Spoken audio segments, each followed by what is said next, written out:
Bonjour à toutes, bonjour à tous, bonjour Dora. Bonjour. Je me présente, Maude Delevaux, je suis chargée d'études au sein du Lab Innovation Recherche et Développement de l'IFCAM, Université du groupe Crédit Agricole. Et nous sommes heureux de participer à cette 7e édition du Festival de l'Apprendre en collaboration avec le Cercle APE et le Learning Planet Institute, qui célèbre ce moment convivial de partage, d'apprentissage collectif. Et cette année, le Cercle APE a proposé comme fil conducteur la thématique d'apprendre avec l'art ou l'art d'apprendre. Et c'est dans ce cadre que nous avons choisi d'explorer les transformations que traversent les métiers artistiques aujourd'hui, notamment depuis la mise à disposition de l'IA générative. En novembre 2022, l'ouverture au grand public d'un agent conversationnel marque en effet un tournant dans l'accès à ces technologies. En quelques semaines, près de 100 millions de personnes expérimentent l'IA générative, souvent de manière informelle. À partir de requêtes en langage naturel, il devient alors possible de produire des textes, mais aussi de générer des images. Ce changement soulève des questions dans différents secteurs professionnels et en particulier dans ceux où l'automatisation était jusqu'ici peu présente, comme certains métiers artistiques. Il interroge la définition même de l'acte créatif, le statut des productions issues de l'IA générative, le respect des droits d'auteur, mais aussi les usages que les artistes peuvent développer, s'approprier ou détourner.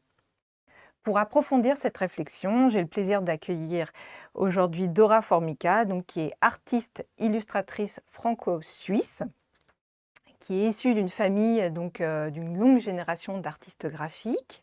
Elle travaille notamment pour Le Temps en Suisse, mais aussi pour des institutions culturelles, privées et publiques. Si dans sa pratique, Dora est amenée à tester différents supports, elle défend néanmoins le papier, les pastels et les aquarelles. Face à l'essor de l'IA générative, Dora s'est interrogée sur les transformations à l'œuvre dans le métier de l'illustration. Dans son 3e livre, nommé Certifié humain, elle est allée à la rencontre d'illustratrices et d'illustrateurs à travers plusieurs villes d'Europe. Ces échanges donnent à voir des pratiques, des positionnements et des vécus qui éclairent un défi à la fois artistique, professionnel et anthropologique. À travers ce voyage, elle partage également son propre cheminement réflexif en tant qu'artiste. Pendant la conférence, vous pourrez poser vos questions sur le chat. Dorothée Cavigno-Brosse, responsable de recherche du Lab, co-anime cette conférence à distance et elle recueillera et partagera vos questions au cours du dernier quart d'heure. Et avant de démarrer, je souhaite remercier l'équipe du Lab et tous les collaborateurs et collaboratrices de l'IFCAM qui rendent cet événement possible. Merci à toi, Dora. Merci Maud. Bonjour à tous et à toutes. Merci beaucoup d'être avec nous aujourd'hui. Je suis très honorée d'être invitée aujourd'hui à vous parler. Je vais parler du fait de dessiner et d'être professionnelle du dessin à l'ère de l'IA générative. Mais avant d'entrer dans le vif du sujet, j'aimerais quand même me présenter et vous expliquer d'où je vous parle, puisque vous ne me connaissez certainement pas. Je vais vous parler de mon parcours en premier. Comme beaucoup d'enfants, j'ai commencé à dessiner toute petite.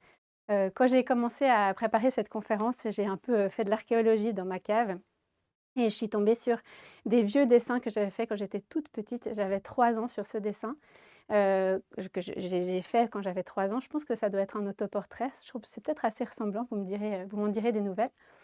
Ce qui est intéressant, c'est que j'ai grandi dans un milieu où le dessin était légitimé, où le dessin était valorisé, même c'était quelque chose de sérieux. Je vous montre un autre portrait que j'ai réalisé à l'âge de 11 ans de mes parents. Ma maman était dans le domaine culturel et mon papa était illustrateur. Donc le fait que mon père soit illustrateur, ça crée aussi une légitimité au travail du dessin. Et ça m'a aussi pas mal encouragée sur la voie de juste m'éclater dans le dessin et voir un peu ce que ça donne.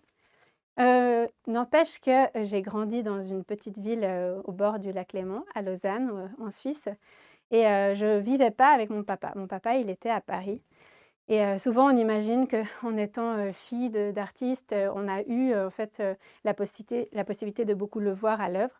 Ce n'était pas tout à fait mon cas, mais j'avais une petite astuce qui s'appelle le fax. Le fax, c'était un peu notre cordon ombilical, entre nous 2. Lui était à Paris, moi j'étais à Lausanne et il y avait cette petite machine entre nous. Alors pour celles et ceux qui sont nés, je dirais quoi? Après, 2000, le fax, c'est une machine dans laquelle on mettait un papier en haut, on tapait le numéro du destinataire et chez le destinataire, ça ressortait en dessous. Et pour moi, ça a été en fait la première école de dessin, parce que, au lieu de s'appeler, on se dessinait des choses. Notamment, je vous donne quelques petits exemples.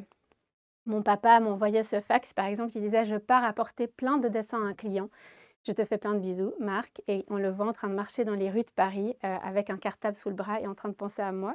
Je trouve cette image très jolie et aussi ça dit beaucoup du métier, de dessinateur à l'époque parce qu'on était avant l'ère d'internet et mon père n'a jamais pu déménager à Lausanne parce que tout se passait à Paris. Les maisons d'édition, les rédactions de journaux, les clients, impossible pour lui, d'envoyer un mail avec, des dessins, en PDF ou en JPEG. Il devait se rendre sur place, et tout ça avec un cartable sous le bras. Moi, je lui répondais des choses de mon quotidien, genre la super crêpe aux champignons que j'avais mangée. Alors c'est pas moi qui écrivais à l'époque parce que je savais dessiner mais pas encore écrire. Une bonne salade, on mangeait quand même équilibré et puis, des biscuits au chocolat, pour terminer. Et voilà, c'était un échange comme ça. Lui me racontait qu'il allait voir un client, on le voit toujours avec son cartable, sous la main. Je trouve que c'est une jolie, aussi un joli état donné de cette époque où on travaillait, de cette manière-là avec des iconographes, des photolithos, qui scannaient ses dessins. Et puis, ben, des fois, j'avais des anniversaires, alors je recevais un dessin par fax, pour mon anniversaire. Vous me direz si, il y a toujours des ressemblances entre l'autoportrait du début et puis maintenant. Et donc là, j'avais 1, 2, 3, 4, 5, 6, 7 ans, ce jour-là. Donc le fax, c'était super important et puis les moments aussi de transmission, en présentiel, on pourrait dire, où, j'ai retrouvé cette jolie photo de nous 2 avec le même geste, la même gestuelle, c'est assez émouvant. Le dessin, ça n'a pas été tout de suite une évidence pour moi en tant que métier. Je me suis d'abord formée au métier d'instit et à un moment donné, je me suis dit: «Non, mais j'aimerais quand même me former à l'illustration» et qui de mieux pour répondre à cet appel, que mon papa, sous la forme d'une sorte de maître d'apprentissage. À l'époque, il avait déménagé à Bruxelles et puis, je suis, allée, me plonger dans la capitale belge et j'y ai passé 4 mois. 4 mois où j'ai demandé à mon père, «Vas-y, apprends-moi à dessiner». Et lui était assez réticent, pas parce qu'il voulait pas, mais parce qu'il avait beaucoup de travail. Il m'a dit: «Bon, tu vas dans les cafés, tu dessines tout ce que tu vois. Tu dessines les verres, les carafes, les attitudes des gens qui attendent au bar, tu dessines tout et on en parle le soir». Donc c'est ce que j'ai fait. Je me suis installée, dans les cafés. Petit secret, je ne bois pas d'alcool, ça a aidé quand même, ça aurait pas été le même apprentissage du coup. Et j'ai dessiné tout ce que je voyais. Et puis, j'ai aussi beaucoup, dessiné les attitudes que je voyais. Vous voyez là, par exemple, les gens qui attendent au bar. Alors ça, c'était toute ma technique, à l'encre de Chine. Après, j'ai testé d'autres techniques. Ça, c'était tout d'un trait seulement. Et puis encore une autre technique, les pointillés. J'ai des pages et des pages et des pages de gens qui attendent au bar. Ça a été ça mon école, avec le meilleur des profs, puisque le soir, je rentrais à la maison et on débriefait. Il me disait: «Ah, tu peux, peut-être améliorer ça, fluidifier ce trait». Et un jour, j'étais prête à partir dans un grand voyage d'une année autour du monde avec mon compagnon et j'ai pris des carnets avec moi et j'ai documenté ce voyage. Alors dans toutes sortes de situations, que ce soit, entourée de toutes sortes d'êtres vivants, une chèvre, des jeunes indiens, ça c'était, sur les bords du Gange, à Varanasi, ou devant un temple laotien, à Bagan, en Thaïlande, au Népal, en Argentine. Et comme ça, j'ai rempli des pages et des pages de carnets de voyage, plus d'une centaine. Et ça m'a permis en fait, de faire mes armes, de voir aussi quelles techniques j'aimais, qu'est-ce que j'aimais utiliser. Et quand je suis rentrée chez moi et ben, j'avais toutes ces pages et j'ai pu publier un livre. Ce livre s'appelle «Curry, kiwi et caipirinha». Ne le cherchez pas en librairie, il n'existe plus, il est épuisé, malheureusement. Et ce livre, il a été pour moi le début de ma carrière parce qu'il a fait un peu office de portfolio. Les clients me disaient: «Ah, on aime bien le dessin à la page, 92». Alors du coup, je prenais mes crayons et je faisais du même genre, de la même technique et ça m'a valu mes premiers mandats. Mon tout premier mandat a été, la Semaine du goût qui est en fait, un peu comme le festival, de l'apprendre. C'est, un festival, je pense qu'il y a aussi en France, en tout cas en Suisse, c'est national, plein d'événements autour du goût et ils ont un magazine qui est tiré à 180 000 exemplaires en 3 langues, dont je suis l'illustratrice attitrée. Je fais ça encore chaque année, même cette année, je viens de rendre, la couverture de cette année qui sera sur le lait. Je vous fais un petit secret et comme ça, j'ai commencé ma carrière d'illustratrice et j'ai développé, plein de domaines, que ce soit la Semaine du goût, des cafés, des associations, des ONG, des municipalités. Vous voyez Médecins du monde, Livre suisse, là c'est la Confédération suisse. Donc je touche un peu à tout, souvent des domaines qui se ressemblent quand même, la culture, le social, et aussi je fais d'autres choses, par exemple, des grandes fresques. Là, c'est le cas en centre-ville de Lausanne. Si vous venez une fois dans cette jolie ville, passez voir ma fresque qui raconte l'histoire d'un quartier. C'est toujours touchant de voir des gens, arrêtés en train de la lire. C'est une fresque de 20 mètres. Et puis je fais aussi je mets la main à la pâte, vraiment, là j'ai, repeint toute une avenue, comme si c'était un tapis qui pardon, où les gens peuvent marcher. C'était pour signifier aussi que le trottoir s'élargissait, donc c'était aussi intéressant de leur montrer, que grâce à la peinture, on pouvait aussi signifier des choses dans l'espace public. Et puis mon grand client, c'est le temps. Le temps, c'est l'équivalent du monde, en Suisse. J'ai commencé par ces premiers dessins, et puis maintenant je suis une titulaire dans un sens. Je fais beaucoup de dessins éditoriaux, des fois des sujets un peu sérieux. Là, il s'agit d'un lobby, technologique, mais aussi, des portraits de personnalités publiques. Et puis un jour, on m'a demandé de faire une série sur, l'intelligence artificielle et c'était super intéressant parce que c'était une période où je me posais pas mal de questions et c'est là que j'ai créé ce petit personnage, mi-attachant, menaçant, une sorte de gros barbapapa, avec plein d'éléments de carte mère qu'on ne sait pas trop s'il est sympa ou s'il vient nous embêter et c'est comme ça que j'ai déjà commencé un peu à poser un premier personnage. Mais plongeons dans, le sujet qui nous importe aujourd'hui, c'est donc ma BD sur, l'IA générative. Elle est sortie en avril 2025, aux éditions Helvétique. Elle a eu aussi l'occasion d'être présentée dans un festival de BD, BDphile à Lausanne, où j'ai eu une carte blanche avec une grande expo qui lui était consacrée et la BD, elle commence comme ça. Je me rends, dans un festival de livres jeunesse, pour les enfants, avec tous les auteurs. Je ne sais pas si vous êtes déjà allés à Montreuil ou ailleurs, les auteurs sont, à leur stand de la maison d'édition, présentent leurs livres et là, je discute avec, un écrivain pour, enfants, qui apprend que je suis illustratrice en discutant quoi et lui, il me dit: «Ah! Tu sais que mon éditeur a fait faire la couverture de mon prochain roman par une IA?» Imaginez ma réaction. La voilà. Mais plus que ça, je tombe à la renverse littéralement, et je me dis: «Mais une couverture de livre, c'est l'essence même pour moi, ça symbolise le métier d'illustrateur et d'illustratrice» et je repense aux milliers de couvertures que mon père a réalisées. Il en a fait tellement pour toutes les maisons d'édition, françaises et au-delà. Il faisait aussi des timbres, mais surtout les couvertures de livres et en fait, ça fait, quelque chose de très fort, en moi. C'est viscéral, c'est presque ça vient de ma famille aussi, de tout ce qui m'a été transmis. Je suis la quatrième génération de dessinatrices et du coup, je me dis: «Qu'est-ce que je fais avec cette information?»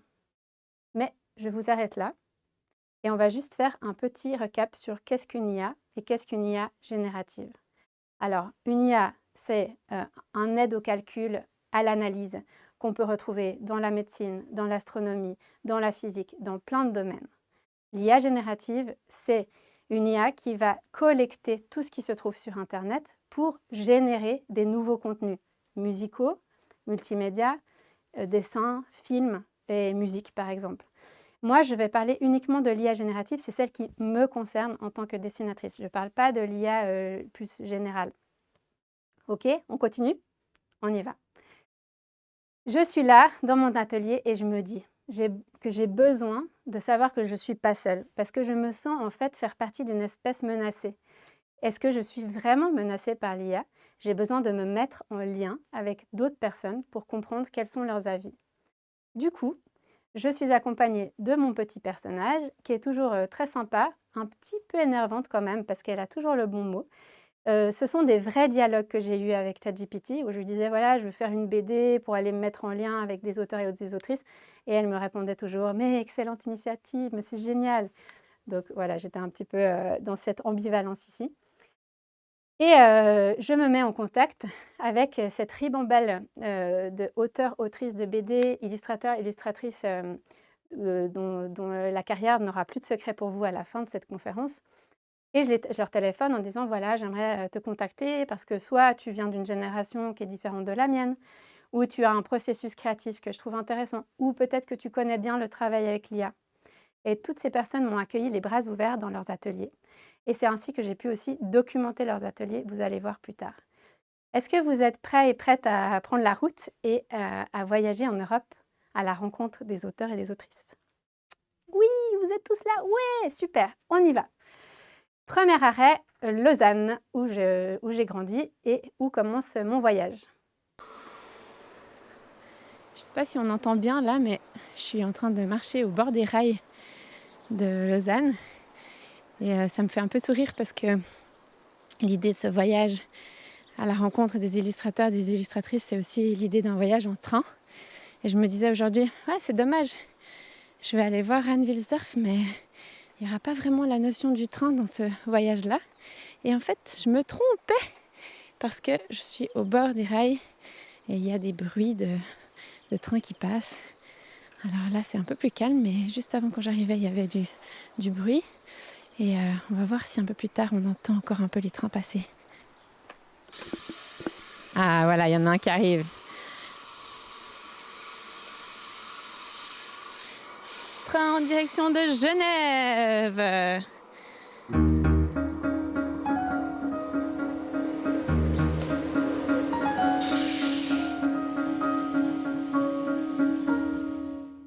Alors, vous l'avez entendu, dans cette, conférence, on va avoir plusieurs intermèdes audio. Ici, on va se rendre chez Anne Wilsdorf, qui est une autrice, de littérature jeunesse, très connue, qui a fait, ses armes. C'est un peu l'arrière-garde de l'illustration jeunesse. Elle est nièce de Tommy Ungerer, grand illustrateur, jeunesse qui est même un des fondateurs des livres pour enfants tels qu'on les connaît aujourd'hui.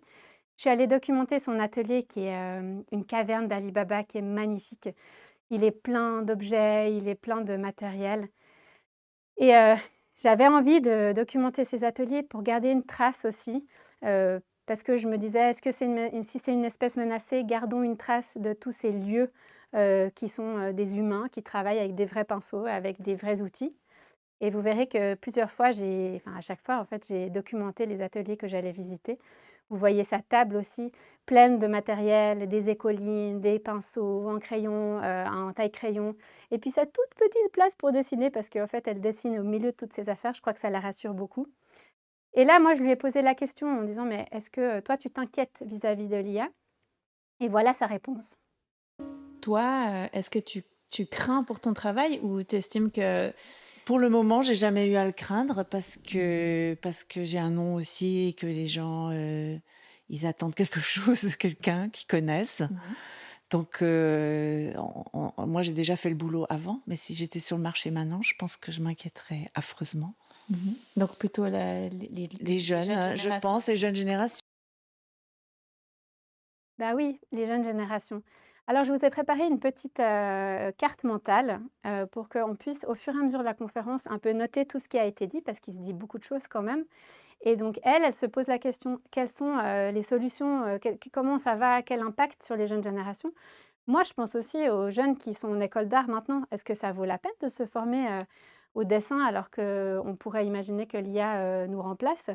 J'ai posé la question à des jeunes, de la Haute École d'Art et Design de Genève, la HED et puis leur réponse était, très intéressante à observer parce qu'il y avait, d'une part certains qui étaient très, revendicateurs avec une idée de boycott de certains cours qui étaient liés à l'IA en disant, «On va scier la branche sur laquelle on est assis». d'autres qui étaient plutôt des graphistes qui disaient: «Mais on doit empoigner l'IA pour, aller avec son temps et être, compétitif sur, le marché du travail». Donc c'est aussi quelque chose qui est très d'actualité chez les jeunes et qui suscite beaucoup de questionnements et vous connaissez aussi quand on est jeune, on est très revendicatif donc il y a aussi un peu des étudiants qui se manifestent pas mal par rapport à l'IA. On va continuer notre voyage. Maintenant, on passe de Lausanne à Genève.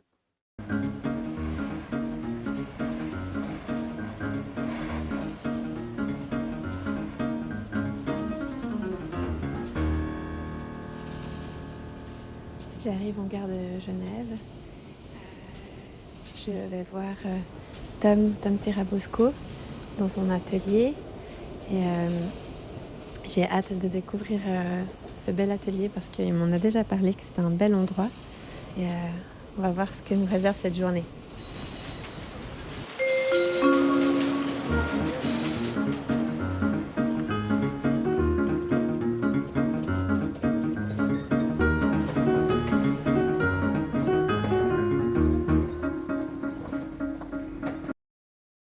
Et nous voici chez Tom Tirabosco, auteur de BD, beaucoup édité chez Futuropolis, plein de BD super. Et lui a un atelier à Genève dans une ancienne usine désaffectée qui est un endroit magnifique que j'ai eu le temps de documenter sur place. À chaque fois, je documentais sur place, je passais une journée dans l'atelier de la personne et puis on voit aussi tout ce ce qui est son matériel. Et au milieu de l'image, sur le haut de l'image, vous voyez sa table à monotype. Et le monotype, c'est une technique que lui a mis en place dans sa pratique de BDiste, qui nécessite beaucoup de temps, beaucoup d'étapes, parce qu'on doit ancrer une plaque, on doit mettre le papier, dessiner dessus, retourner la planche, la rehausser de pastel blanc. Et à chaque planche de BD qu'il va réaliser, il va utiliser cette technique. Donc ça prend beaucoup, beaucoup, beaucoup de temps. Et ça crée aussi des originaux uniques, c'est-à-dire que c'est des originaux qu'on peut acheter, il n'y en aura qu'un et seulement un qui sera fait de sa pâte. Pensez-y quand vous allez dans un musée, la toile que vous voyez dans un musée a été touchée par l'artiste qui l'a réalisée. On va écouter ce que dit Tom Tirabosco sur l'original, le dessin original. Moi, je pense que ce qu'il va falloir aussi réactiver, c'est le rapport à l'original, au dessin original. Mhm. C'est-à-dire le Le palpable. papier, la matière, quoi, le réel, la matière, de l'encre sur du papier. Parce que l'IA ne te fait que de cracher du numérique imprimé sur des imprimantes, quoi. Donc ça, c'est quelque chose d'intéressant. Je Bah ouais, réfléchissais à quelle est la je pense que ça peut être plus-value. la plus-value d'un travail qui sera encore euh, manufacturé humainement par des, par des humains. C'est la présence d'originaux. C'est Tout la à fait. présence d'originaux, ouais. Et donc de l'unicité de l'original, c'est-à-dire de la préciosité, la rareté de la pièce unique. Et ouais, la rareté de la pièce unique. Et ça, l'IA ne peut pas le faire à notre place. Donc l'unicité du dessin original, c'est quelque chose qui est intéressant et important de se rappeler, puisque l'IA, en étant numérique, on ne peut que imprimer des dessins réalisés par une IA générative. On continue le voyage, on continue le voyage informatif puisque je vous ai juste préparé une petite vidéo sur les étapes, parce qu'on parlait du processus créatif de Tom Tirabosco qui est très lent. Et moi aussi, quand par exemple le temps m'appelle pour faire un dessin, eh ben, ça prend du temps. Il faut de nombreuses étapes. Vous allez voir, c'est trompeur parce que dans cette vidéo, ça passe en une fraction de seconde, alors qu'il me faut entre 2 et 3 jours pour réaliser tout ce que vous voyez maintenant. Donc le téléphone sonne, je découvre le canevas, la place que j'ai pour dessiner. Je fais une petite esquisse. Après, j'essaye de faire une petite esquisse sur l'iPad, ce qui me permet de tester mes couleurs, voir ce qui marche pas. Et une fois que je suis satisfaite, alors je vais passer au Neocolor. C'est des pastels suisses à la cire. Et je prépare mon dessin. Une fois que je suis satisfaite du dessin, je vais pouvoir le scanner pour que je puisse le passer sur mon ordinateur. Ensuite, je l'envoie au service iconographique du journal. Et enfin, je peux déguster mon dessin dans le journal qui sort en kiosque. Donc, vous voyez, c'est beaucoup d'étapes, beaucoup de temps. On reste à Genève, puisqu'à Genève se trouve une autre personnalité, bien, bien connue dans le monde de la BD, puisque c'est Martin Panchaud qui a gagné le Grand Prix d'Angoulême il y a 2 ans, si je ne me trompe pas, avec La couleur des choses, un livre, où il a fait, il a pas dessiné à la main, il a dessiné avec des vecteurs, donc lui, il est déjà assez technophile et il nous parle de son rapport à l'IA, un rapport qu'il voit très, utilitaire. Je vous laisse l'écouter. J'ai assez vite implémenté l'IA, pas forcément pour générer des images, mais plus pour tout ce qui était question de gestion, d'organisationnel, et au sein en fait de mon quotidien, dans le travail de l'écriture, du dessin, des recherches, de la documentation. Et ça, c'est vraiment je pense que c'est vraiment une révolution qui est aussi forte que l'arrivée d'Internet, à l'époque d'Internet, où on voyait ça comme disant quelque chose une partie on n'y croyait pas, l'autre partie, l'avenir était sur Internet. Et pour donner un petit exemple concret que j'ai testé assez vite, c'est que par exemple l'artiste peut utiliser des outils, c'est-à-dire que on a l'idée d'un projet, l'idée d'un livre, d'une histoire, d'une bande dessinée, d'un tableau, et qu'on ne sait pas finalement la forme finale qu'elle aura tant qu'on n'aura pas fait le chemin. Et tant qu'on est sur ce chemin, il n'y a aucune rentabilité. Il faut trouver des fonds pour y arriver, il faut trouver de l'argent pour se financer, il y a 1000 manières de financer un projet.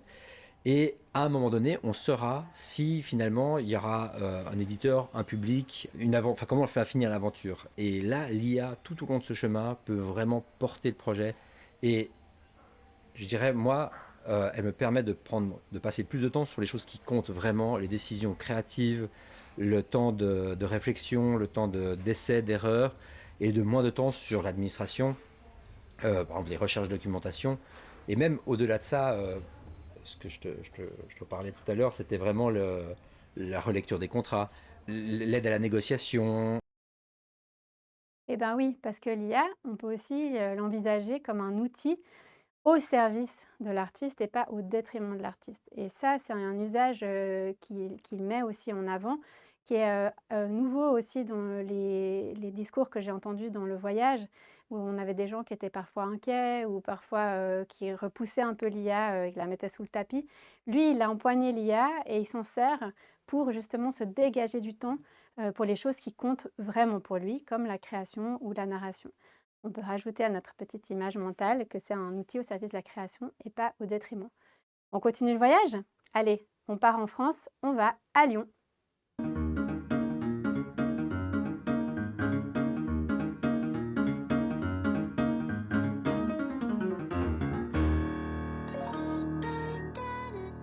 Madame, monsieur, dans quelques instants, nous arrivons en gare de Lyon, terminus de notre train. Nous vous rappelons que la descente du train s'effectue à l'arrêt et à quai. Pour votre sécurité, prenez garde à l'espace entre le marchepied et le quai. C'est bon, vous êtes bien arrivés à Lyon? Alors, on va visiter Guillaume Long. Guillaume Long est un auteur de BD dont vous avez certainement tenu les livres entre vos mains, les À boire et à manger, qui est une série très connue de chez Gallimard. Il a un blog sur Le Monde aussi, le site du Monde, où il partage ses découvertes culinaires. Guillaume, il partage son atelier avec plusieurs personnes à Lyon, dont Paul Ray, qui boit un café, avec nous, avec moi, quand je vais le trouver. Et puis, Guillaume a un discours assez rigolo sur le fait, qu'il a l'impression qu'il ne saurait pas quoi faire si l'IA faisait le travail à sa place. Je vous laisse, l'écouter. En Pardon. fait, qu'est-ce que tu fais pendant ce temps? Tu te fais chier, en fait, quoi, tu vois? Moi, j'aime bien dessiner, j'aime bien, bah oui, c'est ça. Moi, j'aime bien prendre du temps, j'aime bien, je sais pas. Alors, c'est vrai que là, je viens de passer 1 an sur un bouquin et tout, des fois, enfin, c'est même à la fin, c'est super dur et tout ça. Mais après, tu vois? Qu'est-ce que tu fais? Tu comptes les sous? Tu fais ton. Ben, en Non, mais fait, je sais pas. Ben, ouais, c'est ça, c'est qu'il y a du sens dans le métier qu'on fait. On n'est pas dans une, démarche de productivisme, à la base, même si évidemment que des BD, ça se vend, c'est un commerce. Mais lui, il parle justement de mettre du sens dans ce qu'on fait et qu'il aurait l'impression de devoir juste compter les sous si une IA faisait le travail à sa place.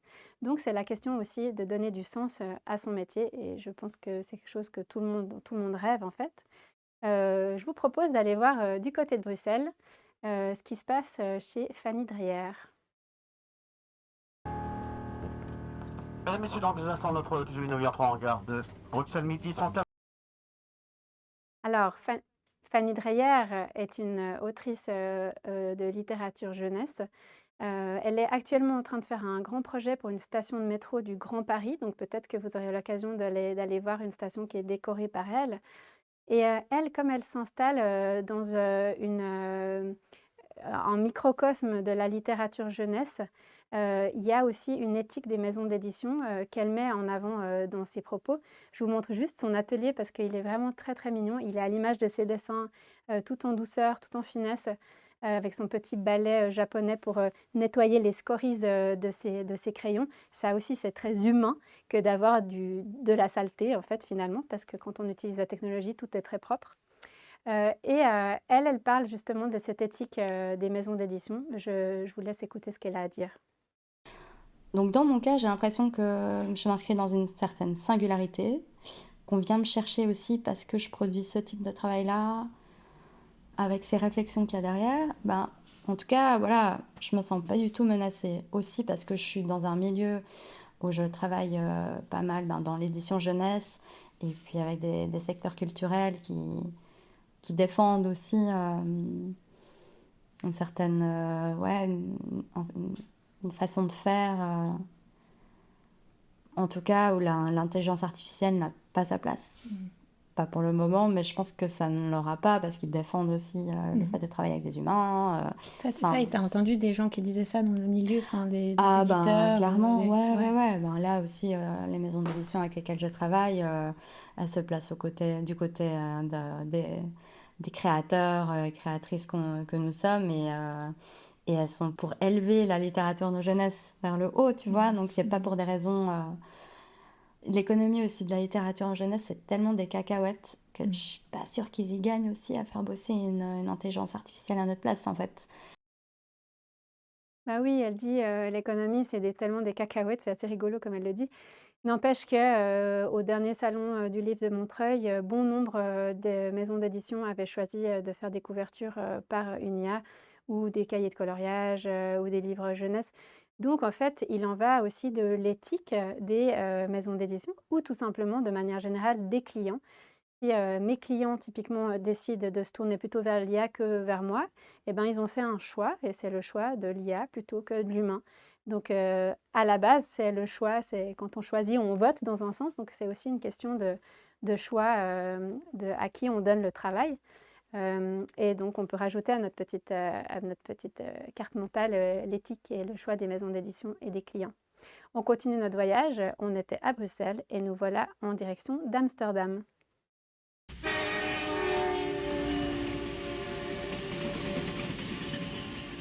L'Eurostar à destination d'Amsterdam Central de 13h22 partira de la voie 5A au lieu de voie 4. Spoorvliet. Bon, on a eu un changement de quai, hein, je suis désolée, mais bon, on va aller voir ce train. On va aller voir Lorraine Meyer. Lorraine Meyer fait des BD et j'avais envie d'aller la trouver parce qu'elle a donné un workshop dans un collège en Hollande, puisque c'est là qu'elle habite. Elle a demandé à des élèves de travailler. Elle devait, en fait, c'était ça l'idée, c'était qu'elle travaille sur l'IA, avec l'IA et ses élèves. Avant de vous parler de ce qu'elle a fait avec ses élèves, je vais juste vous montrer son petit bijou d'atelier qui est tout en haut de sa maison hollandaise. On dirait une petite maison de poupée, c'est trop rigolo. Et quand je suis allée la visiter, je me suis assise sur la petite chaise jaune et bleue. Elle était à son bureau et elle m'a raconté ce workshop qu'elle a fait. Donc dans ce workshop, les élèves voulaient raconter une histoire d'une petite fille qui n'avait pas de cheveux. Sauf que l'IA fonctionne par occurrence. Donc plus il y a d'éléments disponibles sur le net, plus elle va pouvoir faire une réponse précise.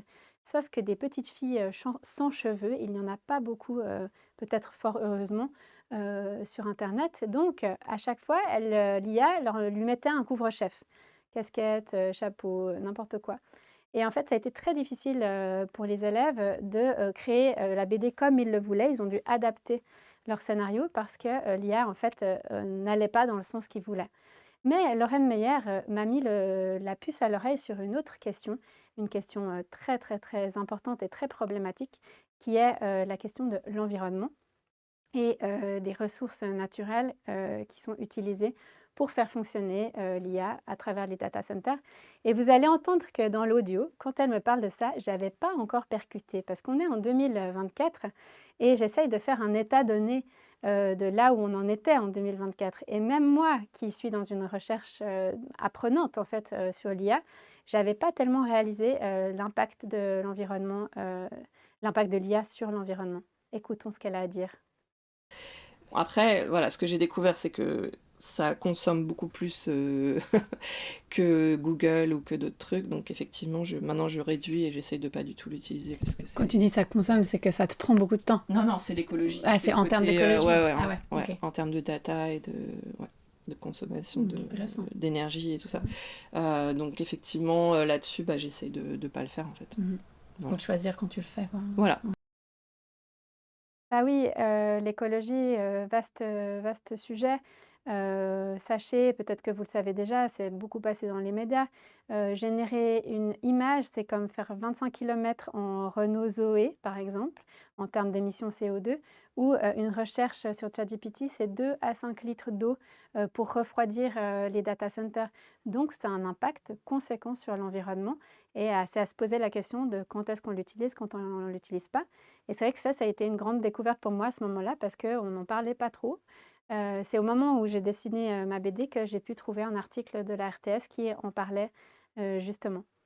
On va continuer notre parcours, une petite carte mentale pour la route. Avant ça, je vous montre un dessin que j'ai fait pour les 3 ans de ChatGPT pour le temps justement, et il était question d'impact environnemental aussi en dehors de la récolte de données ou de l'utilisation de l'IA pour les dessins. C'était des sujets qui étaient évoqués dans l'article par les journalistes. Et je trouve ce dessin assez emblématique de tout ce qu'il y a autour de l'IA. On y va avec une réflexion pardon, sur l'impact des ressources. Donc, il y a l'impact des ressources environnementales et bien sûr, il y a aussi l'impact sur les artistes, puisque les artistes, ils sont pas, on ne nous demande pas notre avis si on utilise nos dessins, puisque Internet leur fournit tout ce qu'il y a pour pouvoir elle fournit à l'IA pour pouvoir remixer et refaire des dessins avec ce qui existe déjà. Ça veut dire peut-être que mon site internet où j'ai mis mes dessins pour me vendre, entre guillemets, peuvent être utilisés par l'IA pour générer une nouvelle image. Et ça, je ne reçois aucun argent là-dessus. Vous avez vu peut-être l'exemple aussi avec les studios Ghibli, où ça a été utilisé énormément. Et puis en fait, les studios Ghibli n'ont rien reçu comme argent pour ces dessins utilisés. Donc des ressources environnementales qui sont utilisées, mais aussi artistiques. Un petit schéma, impact sur les ressources naturelles et artistiques. Et on continue notre route. On va passer d'Amsterdam à Berlin. Ça prend 6 heures, mais c'est très agréable.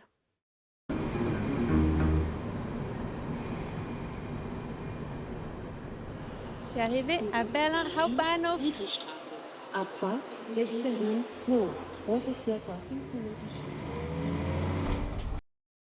On va voir Rilti, qui est un artiste suisse installé à Berlin depuis plus de 10 ans. Lui, il a une particularité, c'est qu'il était très suivi par une grande communauté sur les réseaux sociaux, plus de 100 000 followers. Et j'avais envie de le questionner un peu sur son rapport aussi au modèle, comment il montre ce qu'il fait à la main, quelle est sa responsabilité en tant qu'un peu influenceur. Et puis, de fil en aiguille de la discussion, il a évoqué un sujet que je trouve très intéressant, c'est la plus-value du fait main. Je vous laisse écouter ce qu'il raconte. Par rapport à l'IA, toi, c'est quelque chose qui t'inquiète, enfin, qu'est-ce que tu en penses? Qui m'inquiète pas. Comme je dis souvent, je pense que c'est vraiment c'est toujours les transitions qui sont difficiles. Au début, ça met un coup de pied dans la fourmilière. Au bout d'un moment, les gens qui pensaient dans l'horlogerie, tu as vraiment le moment où pendant des années et des années, les gens ont fait des recherches mécaniques sur comment faire un objet qui peut se remonter tout seul, enfin, tous les trucs auxquels on ne pense jamais, tu vois, qui tiennent à la pression, qui tiennent juste à l'eau, tout bêtement, tu vois.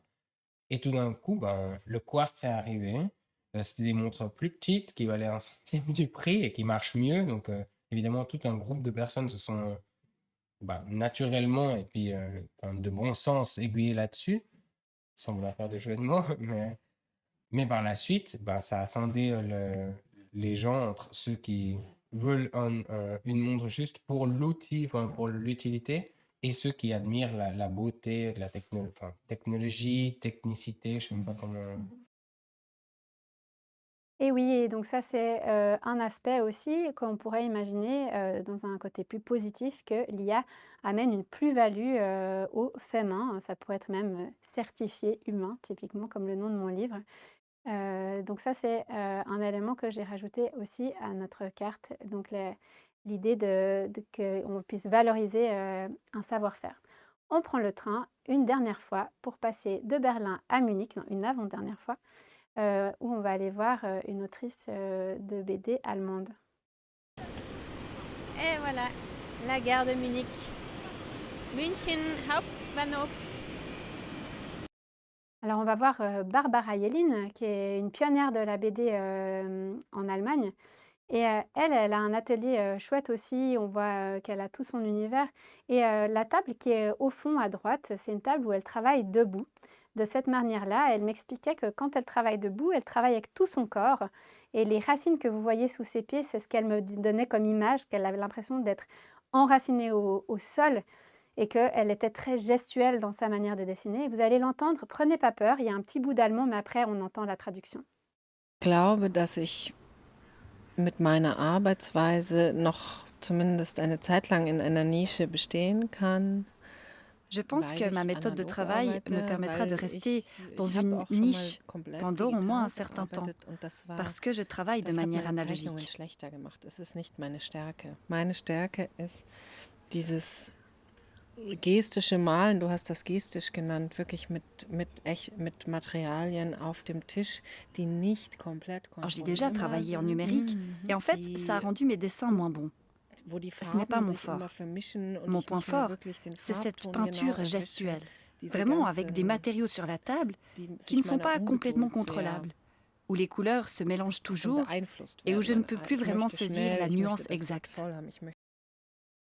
Oui, le corps qui dessine, c'est vraiment quelque chose que j'ai pu voir apparaître dans tous mes entretiens. Chaque auteur-autrice me parlait du corps, que ce soit dans la manière de trouver des postures, comme Léonie Bischoff qui parle du geste, du rapport au papier, ou Paul Ray qui dit qu'il a besoin d'être dans un état de calme, comme dans une bulle, ou Fanny Dreyer qui dit qu'elle y met tout ce qui la constitue et qu'elle travaille avec ses tripes. Et c'est quelque chose que moi-même j'ai expérimenté. Quand je dessine à la tablette, ça m'arrive pour plusieurs mandats et je dois travailler vite, j'ai pas le temps de sortir mes affaires et tout. Je travaille à la tablette et j'ai l'impression que on me pompe un peu mon énergie. Je suis fatiguée après une journée de tablette. Et quand je travaille au pastel, à l'aquarelle, je me sens nourrie par ce que je fais.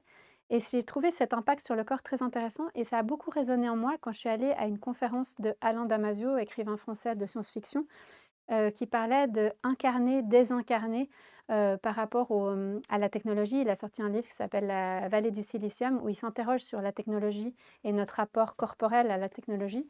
Et j'ai trouvé intéressant aussi de le mettre là-dedans. Il a lu la BD d'ailleurs et il était super intéressé. On a pu échanger là-dessus. Donc ce rapport au corps est quelque chose qu'on peut aussi prendre en compte et qu'on rajoute à notre magnifique carte presque complètement terminée. J'aimerais juste terminer mon voyage en passant de Munich à Lausanne. Je retourne à mon atelier, je retrouve un peu mon refuge, mon atelier, qui est un atelier partagé.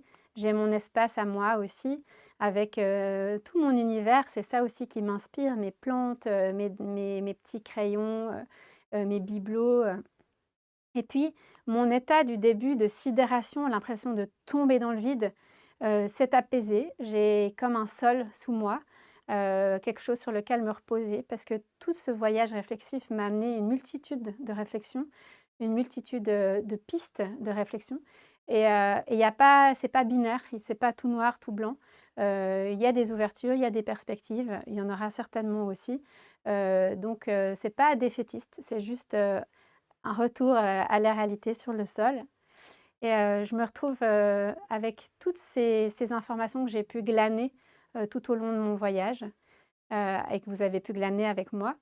Et je suis face à cette IA, un peu, j'aime bien dire, attachante, que j'aime bien et que j'aime bien détester aussi. Et si je pouvais vous demander de garder à l'esprit une seule chose, ce serait le jour où vous devez faire appel à l'IA. Réfléchissez si est-ce que vous ne pourriez pas demander à un humain plutôt que de le faire par une IA générative, si c'est possible, si vous avez un petit cousin qui dessine ou une copine qui est illustratrice, et puis vraiment s'il n'y a pas d'autre option, alors peut-être que vous pourrez ouvrir ChatGPT ou un autre logiciel. Je vous remercie beaucoup de m'avoir écouté et longue vie à la création humaine. Merci Dora pour ce partage, pour ce voyage. Tu nous as montré un peu tout ce cheminement que tu as fait grâce aussi aux autres, aux voix des autres. Et on apprécie le fait que tu aies dépassé justement ce que tu disais, un peu ce regard binaire, soit on est dans la peur, soit on est dans l'adhésion. Et grâce à ce voyage, tu prends de la distance et tu parviens à définir finalement ce qui est spécifiquement humain et par contraste, donc ce qui est de l'IA et ce qui se différencie et qui aussi te permet cette mise à distance. On va accueillir maintenant les commentaires et les questions. Donc pour de nos spectateurs. Nous avons un commentaire sur le plaisir de faire justement, effectivement, de Anne-Lise qui souligne le fait que effectivement l'IA permet de gagner plus de temps, mais qu'il n'y a pas le plaisir de créer. Ensuite, dans les questions, il y a une question d'Isabelle Alix qui souligne le fait qu'on peut associer le dessin avec l'IA. Et donc dessin à la main et IA générative et pour s'amuser, innover et qu'en penses-tu justement de cette association? Alors, c'est une très bonne question. Il y a beaucoup d'artistes, il y a quelques artistes dont j'ai vu le travail qui font ça, donc qui utilisent leurs dessins, qui les passent dans l'IA, qui reviennent au dessin, qui font une sorte de ping-pong avec l'IA. En fait, c'est une sorte de dialogue avec la machine qui leur permet, de leur point de vue, d'aller plus loin dans la réflexion. C'est un peu ce qui s'est passé avec l'affiche du festival de Paléo en Suisse, qui est un grand festival de musique, où c'est une étudiante de la Aide justement qui a fait des collages, qui a mis dans l'IA, qui a repris les collages. Et puis ça fait grand bruit parce que ça crée aussi un peu ça suscite des réactions, c'est normal. Je pense que c'est intéressant, pour autant qu'on soit d'accord de donner notre travail à l'IA. Parce que du moment qu'on upload quelque chose dans l'IA, elle ne nous appartient plus. Donc, à titre personnel, je ne le ferai pas parce que je n'ai pas envie de perdre mon travail et qu'il parte comme ça dans l'entraînement des IA. Mais des artistes le font en tant qu'artistes ou même peut-être monsieur et madame tout le monde s'ils en ont envie. Et c'est un choix tout à fait personnel. Merci. Nous avons une question de Rosanne qui demande quels sont les critères qui permettent à un éditeur de se placer du côté des créateurs et à quel moment choisit-on de privilégier l'IA générative?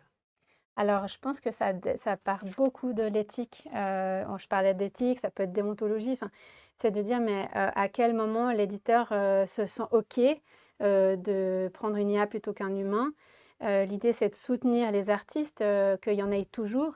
On peut des fois imaginer que l'art, c'est un luxe, mais en fait, on a vu pendant le confinement que ce que faisaient les gens, ils regardaient des films, ils lisaient des livres, ils lisaient des BD. Donc l'art est nécessaire à une société. Et une maison d'édition qui se dit, pour des questions de productivité, ça va coûter moins cher, c'est peut-être aussi des maisons d'édition qui n'ont peut-être pas vraiment la sensibilité de garder vivant un art qui a besoin d'exister, en fait, et qui est important de valoriser et de soutenir. Merci. Est-ce que l'on peut dire que ce que l'IA ne remplacera pas, c'est l'expérience humaine et le récit qu'on en fait? Votre présentation en est d'ailleurs le parfait exemple. C'est la question de Jérôme. Oui, se mettre en lien, voir d'autres humains, l'IA, elle ne va pas remplacer ça. Je pense que tout ce qui est narration personnelle, le vécu, elle ne peut pas remplacer ça. Elle peut faire une narration générique sur quelque chose, mais elle ne peut pas remplacer le vécu de quelqu'un. Je pense que l'originalité de l'humain, c'est d'avoir des choses qui lui sont propres à raconter. Et c'est en continuant à faire des projets comme le mien qu'on continue à générer du 100% humain, quoi. Merci. Et du coup, toi, dans ta position à l'heure actuelle vis-à-vis de l'IA générative, qu'est-ce que tu choisis de faire ou de pas faire? Où est-ce que tu en es maintenant?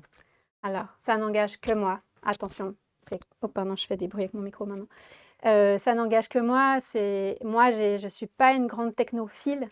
J'aime bien utiliser mes crayons, j'aime bien utiliser le papier. Donc vous l'aurez compris, je ne suis pas une très bonne ambassadrice de l'IA générative, donc je ne l'utilise pas.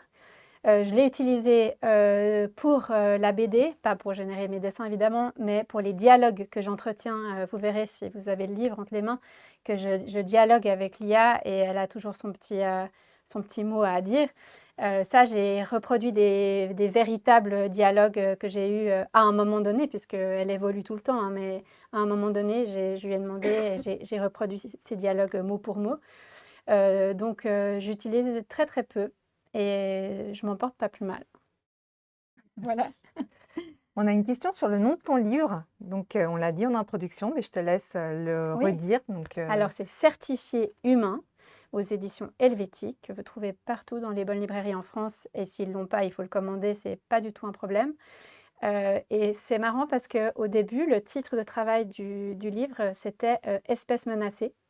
Et puis, on s'est rendu compte avec mon éditrice que espèces menacées, c'était un peu négatif. Et ça amenait que l'aspect oh, on a peur et on reste comme ça pétrifié. Alors que certifié humain, il y a une valorisation, comme tu l'as dit avant, de l'humain, du travail humain. Et donc, c'est comme une sorte de label, en fait. On pourrait presque le labelliser. J'ai d'ailleurs un petit tampon que j'utilise dans mes dédicaces pour mettre la valorisation sur l'humain et plutôt que la menace de l'espèce menacée. Eh bien, on a une question de Clément qui revient sur la thématique des jeunes générations, justement. Est-ce que, malgré les témoignages optimistes sur le devenir du métier d'illustrateur, illustratrice, n'y a-t-il pas un risque d'atrophie des jeunes générations qui risquent de baigner dedans, en fait, hein? Alors, moi, je suis assez catastrophiste sur la question. J'ai très peur d'un déclin cognitif sociétal. On me rapporte des choses horribles, du style des jeunes qui demandent à ChatGPT comment il faut s'habiller le matin en fonction de la météo ou comment répondre à sa compagne quand elle s'énerve. Enfin, je sais pas, il y a des éléments qui me rendent un peu triste parce que j'ai peur que pour les jeunes générations, il y ait une perte de leur souveraineté dans un sens.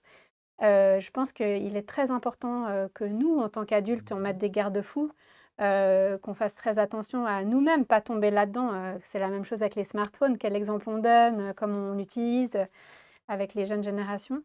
Et typiquement dans le milieu de l'art, c'est vrai que ça pose la question du sens. Pourquoi on fait ça? Pourquoi on fait 3 ans d'études d'art si on n'a pas de boulot au final? Et puis c'est la question aussi de se dire, est-ce qu'on fait ce métier pour avoir un boulot ou c'est une volonté propre déjà de faire de l'art et puis après de voir comment faire pour en vivre.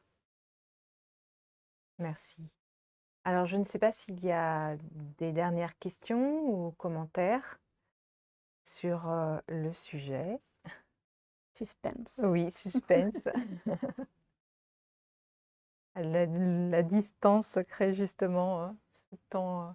Bien sûr. Alors, donc il y a effectivement un nouveau commentaire d'Isabelle. L'IA est juste un outil au service de l'humain. Elle n'a pas d'âme et d'empathie, alors que l'humain, oui, avec en plus de l'intuition. À utiliser en conscience et avec équilibre, c'est aussi le message que Mais c'est ça, tu en fait, transmets. c'est le message principal, c'est de dire si on doit utiliser l'IA, si on est obligé, alors comment l'utiliser de la manière la plus consciente, la plus éthique, et puis réfléchir en amont, est-ce que j'en ai besoin, est-ce que j'en ai pas besoin? J'ai toujours fait sans, est-ce que de faire avec, ça a un plus? Qu'est-ce que je gagne? Qu'est-ce que j'y gagne? Est-ce que ça va me faire me travailler encore plus? Parce qu'en fait, du coup, j'abats beaucoup plus de travail, mais du coup, je suis tout le temps dans une recherche de productivité. Donc, je pense en conscience, c'est un bon terme. Merci Isabelle Oui. pour cet apport-là. Ouais. Et on a un commentaire de Aude qui te remercie pour cette présentation qui l'a enrichie et Merci. qui est aussi positive. Et donc, un autre commentaire sur l'IA n'existe pas, elle fonctionne, ça fait toute la différence avec l'humain. Oui, et je dis souvent, quand quelqu'un dit j'ai créé cette image avec l'IA, non, on n'a pas créé cette image, on l'a trouvée. L'IA, elle nous propose des possibilités et on choisit celle qu'on trouve la plus cool. Mais créer vraiment, c'est pas une IA. Une IA, elle mélange et elle recrache. La vraie création, c'est la création humaine. Oui, effectivement. D'ailleurs, c'est une des problématiques, le fait d'utiliser des termes qui sont profondément utilisés pour les humains, oui. de les transposer sur l'IA Tout à générative. fait. Quel message passer aux jeunes ayant fait 5 ans d'études dans le monde de l'animation? Accrochez-vous. Ouais, c'est la problématique des jeunes qui sortent sur le marché du travail maintenant. Je pense qu'il va falloir se démarquer, trouver d'autres approches. Peut-être qu'en développant une animation plus humaine, comme c'était le cas avec Wallace et Gromit à la pâte à modeler, ou d'avoir des compétences qui ne soient pas demandées sur le marché par plein de gens, mais juste qu'on puisse venir chercher 1 ou 2 personnes, ça crée une sorte de plus-value. Mais le monde de l'animation, comme le monde du doublage, est très, très, très impacté. Et ça crée des soucis monumentaux. Ouais. Ils vont devoir trouver des solutions pour naviguer là-dedans. Ouais. Merci. Je ne sais pas s'il reste des commentaires ou des questions à partager. Non. Nous vous remercions de nous avoir suivis. Merci à toi, Dora, et bon festival de Et l'apprendre. merci pour l'invitation. J'étais ravie d'être là aujourd'hui. Nous, pareillement, ravis de te recevoir. Merci. Au revoir. Au revoir.